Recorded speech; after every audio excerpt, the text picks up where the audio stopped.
This is from Kyle from Utah. The third of Buddha's 4 noble truths is to give up craving and suffering. Is it more about embracing craving and suffering in our day and age? What we resist persists. Your teachings are good for those in the elementary stages and sometimes for those in the advanced stages. In the state of Nirvakalpa. Nirvakalpa? No, what is it? Nirvakalpa. Good, thank you. Kalpa, samadhi, presence is a byproduct. Please respond. Okay. First of all, presence is not a byproduct. That's deeply offensive to the present moment. If I were these flowers, I'd be highly offended at that statement.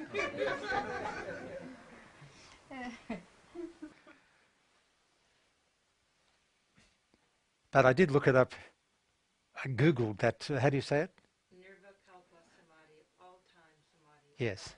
Yes, yes, yes.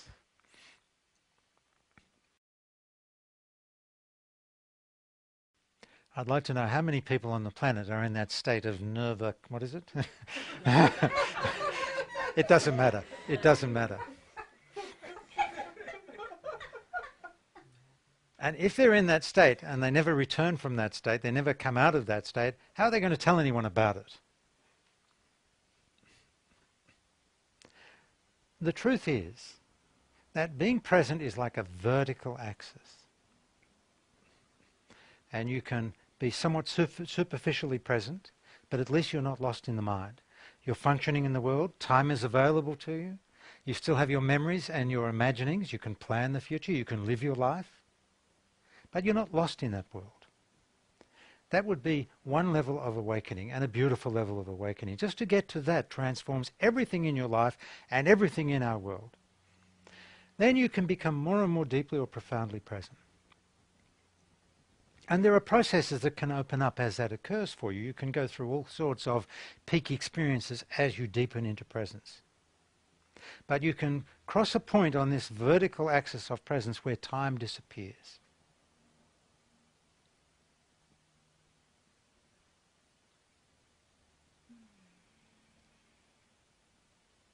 Now, I don't know what the Indian or Hindu terminology for that is, samadhi or satori. I don't really care. But you cross over this point where time has disappeared and all sense of separation has disappeared. And I'm speaking from my own authority, my own experience. This is not something I've read about. This is something that I know very deeply from my own experience. Time has disappeared. And you can, I've remained in that state for months at a time. All sense of separation is dissolved. A total immersion into oneness, isness. All sense of yourself as a separate individual is dissolved. If you ask me a question about me in that deep state of awakened presence and oneness, that immersion into isness, if you ask me a question about me, I quite literally don't know who you're speaking about, because there's no separate me. But at that deep level of presence, you can't have a conversation with anyone. You can't go out and do the shopping. It's literally impossible. You couldn't make change. About the only thing available to you is that people will bring you some food and encourage you to eat it, and some water. And maybe they'll find a nice little cave for you. You sit in the cave and maybe people will form a little ashram around you and bow down before you and hope one day they'll be that awake. Now there might be some rare individuals on this earth and throughout our human history that have opened to this deep level and stayed there. And I can't tell you what a blessing that is for them, for humanity, for everyone. It's a great blessing. That affects human consciousness at many levels that we can't really know about with our mind.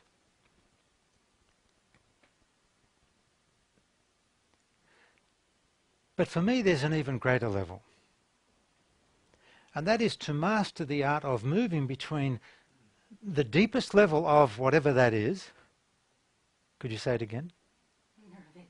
Nirvakalpa samadhi. Nirvakalpa. Kalpa's time. Okay, Nirvikalpa Samadhi. To be able to move from that deepest level of eternal presence and yet also flow into the world of time without getting lost in the world of time, to be able to return to that deepest level of presence implies, as far as I can see, an even greater level of mastery. And it's certainly a level that is more useful to us as a species of humans living on this planet than everyone becoming so utterly present that we can no longer do the shopping. I'm not sure how 6 billion of us will survive. And perhaps that's just for a select few. That doesn't sound right to me. But what's available to us is that we can all open to that deep level. If it's God's will that we remain at that level, so be it. I can speak of my own experience, and I can't really compare. I haven't spoken to these people that were at that level. But all I can say is that my sense of when I was at something like that level, or that level, I can't define it, it didn't seem like I was going to emerge from that. And I stayed in that state of isness for about 3 months. But I recall there was a moment when words bubbled up from deep within me.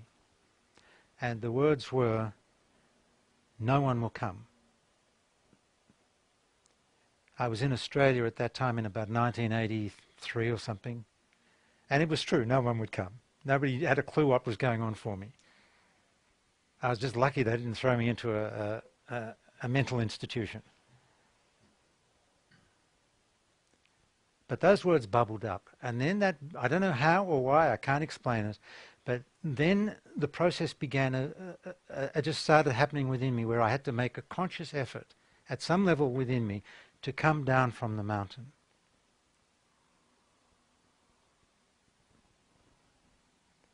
Because had I not come down from that mountain, I wouldn't be here with you. I wouldn't be speaking to you. That's the absolute gospel truth. I wouldn't have been able to.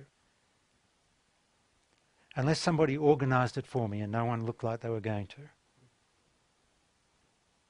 So for me, be satisfied with presence. It's only the ego that wants more. If these deeper levels open you, be immensely grateful, but don't hold on to it. If you stay immersed in this deep state, you're not going to know about it anyway. Just relax. Hope somebody feeds you. Well, don't even hope, because you wouldn't care.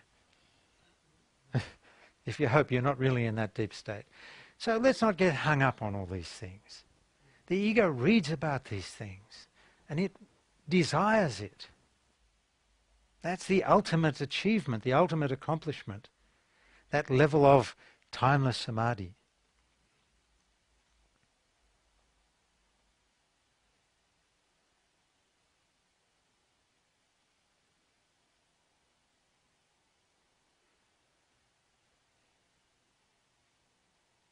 And even if you find someone at that very deep level of timeless samadhi, sitting with that person doesn't mean you're going to wake up.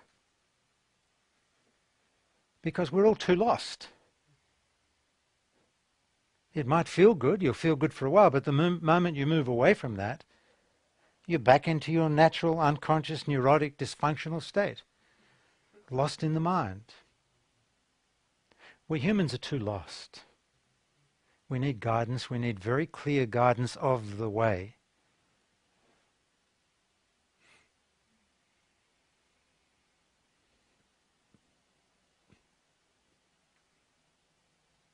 Now, I'm not suggesting anyone should agree with me. I'm really not. I wouldn't want anyone to believe what I'm saying or disbelieve what I'm saying. Just be present and let it all go anyway, because there's only this moment. And if you're present and you pay attention, you'll notice that God has a question for you. If you're truly present, God is going to ask you, "Beloved, is this moment enough, just as it is?" If you answer yes, from silence, God will say to you, "Good, you may stay." If you answer, "No, I'm seeking more. I'm seeking samadhi, timeless samadhi," God will say to you, "Good, off you go in search of that. And by the way, good luck.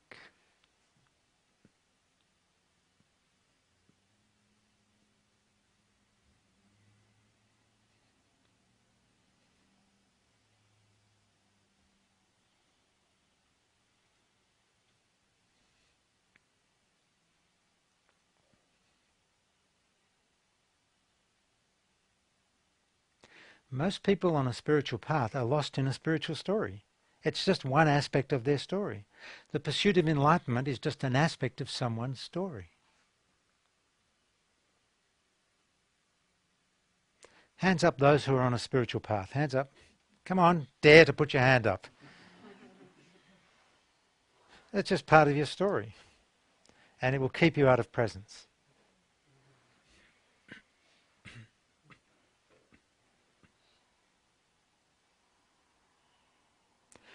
It's like you're saying to the flowers, you're not enough, I want more.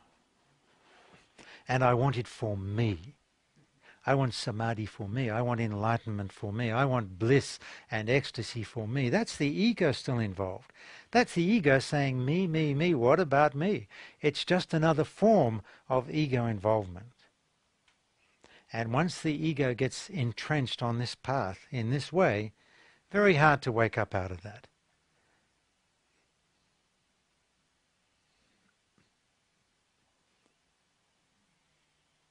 You're going to have to find someone compassionate enough to whack you really hard.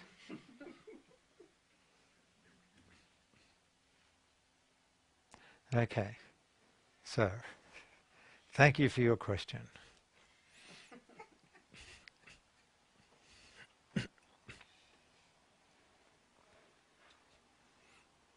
See, if the mind is silent, where is religion? If the mind is silent, where is samadhi?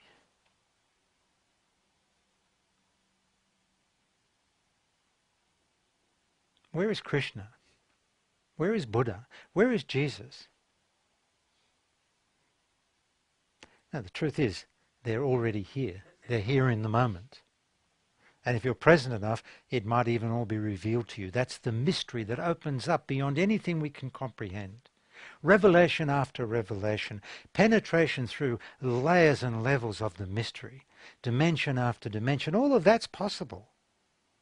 But if you desire it or seek it, it won't open up. You have to be so full of grace, so full of gratitude, so full of generosity towards the present moment. In my world, God and the present moment are one and the same.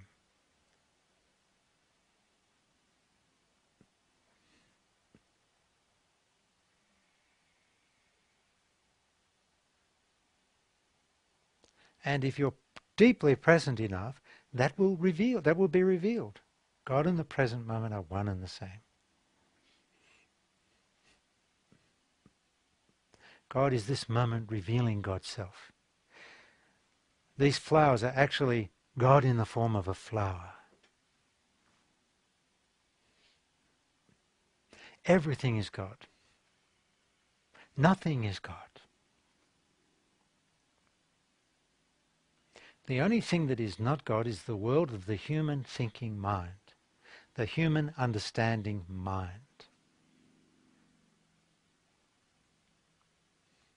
And it's so not God that we have to invent God so we don't feel too alone. Then we believe in God. Okay, I've probably upset enough people. Mary, shall we have another question?